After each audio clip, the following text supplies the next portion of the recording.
ሰላም አለይኩም ወራህመቱላሂ ወበረካቱ። ውድና የተከበራችሁ የቻናል ቤተሰቦች እንዴት ናችሁ? ሰላም ናችሁ? እንደውም ክርስቲያን ወገኖቼ ሰላም ብያለሁ። ሀዋይቤ ለዚህ ቻናል አዲስ ከሆናችሁ ላይክ፣ ሼር፣ ሰብስክራይብ ማድረጋችሁን አትዘንጉ። ነባሮችም ደግሞ በኮሜንት አበረታቱኝ። አስተያየት ካለ አስተያየት እቀበላለሁ። ሀዋይቤ ዛሬ ደግሞ በአዲስ ርዕስ መጥቻለሁ። እሱ ምንድነው? የእናታችን አይሻ ረዲየላሁ አንሃ የህይወት ታሪክ።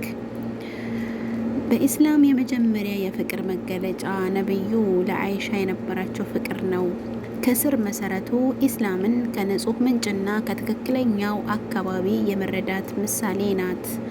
ከምሁራኖቹ ሁሉ ምርጡ ምሁር ከነብዩ መሐመድ ሰለላሁ ዐለይሂ ወሰለም እንደ መማሯም አንድ ሙስሊም ሊደርስበት የሚያስበው የጽድቅ ደረጃ የደረሰች አርያ ሴት ነች። በመሰረቱ የአይሻ ምሳሌነት ዘርፈ ብዙ ነው። ከግል ህይወት እስከ ህዝባዊ፣ ከቤት ውስጥ ኑሮ እስከ ምሁራዊ ጉዞ ወዘተ። ከነዚህ የአርአያነት ምሳሌነት ውስጥ ወሳኝ ድርሻ ያለው ደግሞ የሙእሚናን እናትነቷ ነው። በቁርአን የተገለጸውን ምርጥ ኢስላማዊ ምግባር በማሟላታም ምስጉን ስብዕና ነበራት። ቸርነት፣ ቅንነት፣ ታማኝነት፣ እውነተኝነት፣ ፍትህን መፈለግ የአይሻ ዋነኛ መገለጫዎች ነበሩ። አይሻ እንደ ተማሪ ጎበዝ ወጣትነት በተጨማሪ በጠያቂነትና ተመራማሪ ጭንቅላት ወደ ስኬታማና የተከበረ አዋቂ ምሁራን ዳኛ ሆና በተፍሲር፣ በፊቅህ፣ በሀዲስ፣ በታሪክ፣ በአረበኛ ቋንቋ ዘርፎች ከፍተኛ ደረጃ ከመድረሷም በላይ በምትሰጣቸው ድፍር፣ ቀጥተኛና የበሰለ ምሁራዊ ትንታኔዎች ትታወቃለች።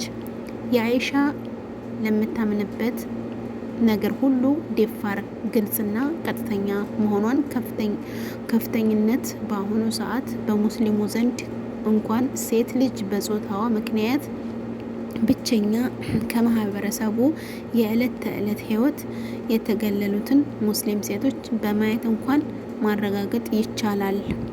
አይሻ ከማንም በበለጠ ሁኔታ በነቢዩ ሰለላሁ ዐለይሂ ወሰለም የዕለት ተዕለት ህይወት የነበራት ቦታ እንዲሁም የአስተሳሰቧና የባህሪ ነፃነቷ በዘመኗ ከነበሩ ታላላቅ ስብዕናዎች ሁሉ የበለጠ ትኩረት እንድትስብ አድርጓታል።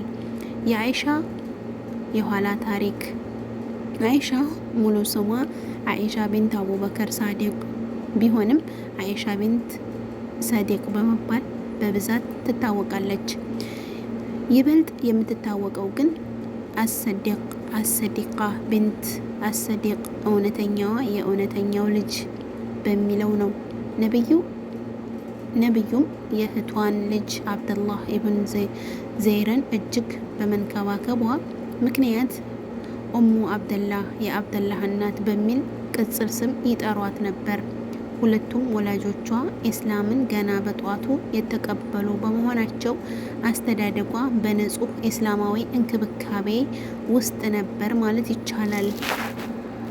እሷም ስትናገር ገና ከጨቅላነቴ አንስቶ ወላጆቼ ኢስላምን ሲተገብሩ ለማየት ታድያለሁ ትል ነበር። ገና ከጧቱ ስታስተውለው የኖረችው የኢስላማዊ አኗኗር በኋላ ላዳበረችው የአእምሮ ንቃትና ስብዕና ከፍተኛውን ሚና ተጫውቷል። ከልጅነቷ አንስቶ በኢስላም ላይ ከፍተኛ እምነት ስላደረ ለእውነት መስዋዕት መሆን ደግሞ አስተምሯታል። በተመሳሳይ ሁኔታውም ክህደትንና መሀይምነትን ትጠላለች። የሙእሚናን እናት አይሻ ከነብዩ ባለቤቶች መካከል ብቸኛዋ ልጃገረድ ናት። የሁለቱ ትዳር የተፈጸመው በአላህ ትዕዛዝ ነበር። አይሻም ስታገባ በወቅቱ በነበሩት በአረቦች በምዕራባውያንና በሌሎች ህዝቦች ባህል እንደተለመደው ትንሽ እድሜ ነበራት። ይህንን የእድሜ ሁኔታ አሁን በ1400 ዓመታት በኋላ ባለው ባህልና ዝንባሌ ለመገምገም መሞከርም ስህተት ነው።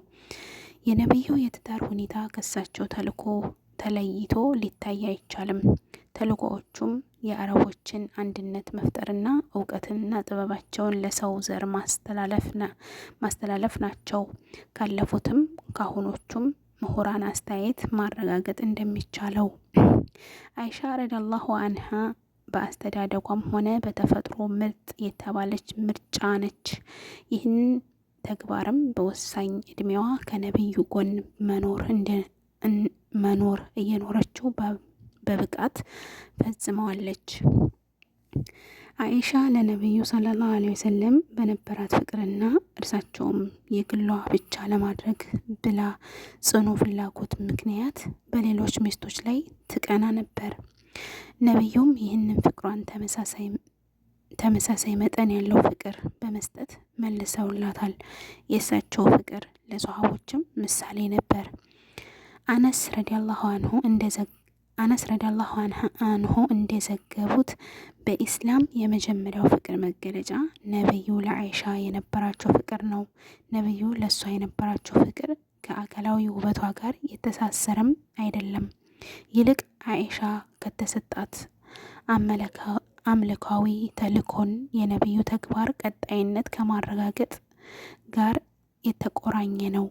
የዚህ የማይታለፍ ሚና መሳይ ነቢይ ሰለላሁ ዐለይሂ ወሰለም ከሌሎች ሚስቶቻቸው ጋር የማይጋጠማቸው ህወይ ከአይሻ ጋር ከተቀመጡባቸው ወቅት ሲሆን ጅብሪልን አይተዋል። ይህ ደግሞ በነቢዩ ሰለላሁ ዐለይሂ ወሰለም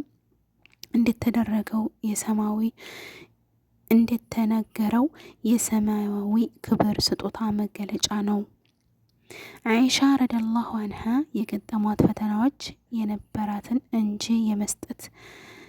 እጅ የመስጠት ወይም ኢስትስላም አመለካከት ምክንያት በማድረግ የወደዱትን የቁርአን አንቀጾች መመልከት የአላህ እዝነት መፍሰሻ ተብላለች። ምክንያቱም እነዚህ አንቀጾች ከሷም በኋላ ላለው ትውልድ ሁሉ የሚያገለግል ነው። አንዳንድ ሰሃባዎች የአይሻን የአላህ እዝነት መገለጫ ለመግለጽ ከሚጠቀሙት ነገሮች አንዱ የተሙም ድንጋጌ በአይሻ ምክንያት መውረዱን ነው። ከዚህም አልፎ አላህ ሱብሃነሁ ወተዓላ ይችን እናታችንን ስሟን በመናፈቃን በሐሰት በመውሳቱ ምክንያት በሱረቱል አኑር ምዕራፍ 24 በተለይም አንቀጽ 23 እና 26 ላይ ክብሯ በመመለስ አንቀጹን ያነበበ ሁሉ ትምህርት እንዲሆነው አድርጓል። እሱም ምንድን ነው? ኢነል ሙስሊሚና ወልሙስሊማት ወልሙእሚኒና ወልሙእሚናት ወልቃኒቲና ወልቃኒታት ወሳዲቂና ወሳዲቃት ወሳቢሪና ወሳቢራት والحاشعين والحاشعات والصادقين والصادقات والصابرين والمتصدقين والمتصدقات والصائمين والصائمات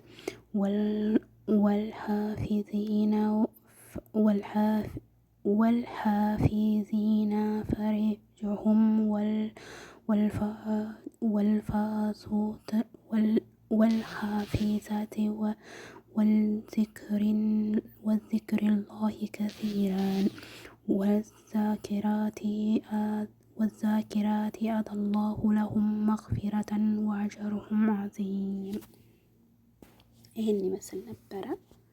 ሙስሊሞች ወንዶችና ሙስሊም ሴቶች፣ ሙእሚናንና ሙእሚናትም ታዛዦች ወንዶችና ታዛዥ ሴቶችም፣ እውነተኞች ወንዶችና እውነተኞች ሴቶችም፣ ታጋሾች ወንዶችና ታጋሽ ሴቶችም፣ አላህን ፈሪዎች ወንዶችና አላህን ፈሪ ሴቶችም፣ መጽዋዎች ወንዶችና ምጽዋ ሴቶችም፣ ጿሚዎች ወንዶችና ጿሚ ሴቶችም፣ ካልተፈቀደ ስራ ብልቶቻቸውን ጠባቂ ወንዶች